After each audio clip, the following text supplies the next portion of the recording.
It's Lauren from Curriculum and Coffee, and today I wanted to show you how to make labels for your stations or your centers or whatever it is that you have a box that you want to label on. Make it a little easier for your students to find what they need.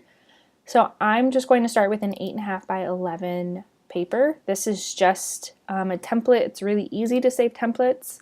You just click Save as Template. You format the page how you want it, and then you click Save as Template. So I want to do a background on this because I want to. And so I'm going to use a picture or a texture, and this is my big Mac Daddy flash drive that I save everything on, that I have to back up all the time, because if I lose it, then that's the end of my life. So I have all my clip art done by designer, and I have all my borders here and all my backgrounds here. That's what I'm looking for. So let's see, I got this really cute blue bokeh paper, and I want it to be light blue. So I'm just going to insert, and then I'm going to click Tile Picture as Texture. Do you see how it kind of makes it bigger? There it is, regular. It just makes it look nicer to me. That's just what I like. So now I'm going to insert a table. Oh, not a new slide. I want a table. And I'm going to do a 1x2 table because I am going to use this table repeatedly. That way I can put spaces between them, so that way you actually see it.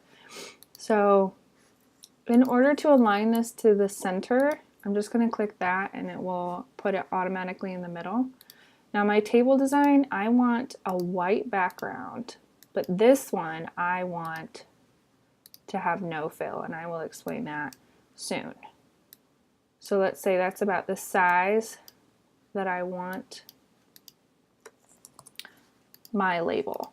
And going back to that table design, I don't want any borders. Why is that border still white? No borders. There we go. So now you can't see it.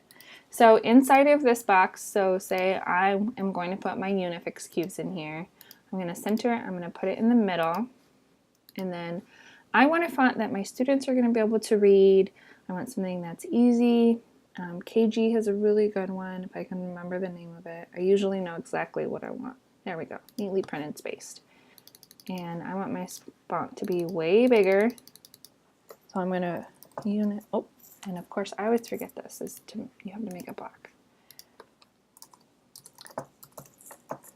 Unifix cubes. Unific. Fix. Cubes. Alright, so there's that, and that can still be quite a bit bigger. There we go. I like it about that size. So now what I'm going to do is I'm going to copy and then paste this exact table. And I want this table to be right about there. And now I'm going to do this one, let's do 10 frames. And then I can fit one more table, I think, on here with about the right amount of room at the bottom. So now I want, what's another math manipulative? Pattern blocks.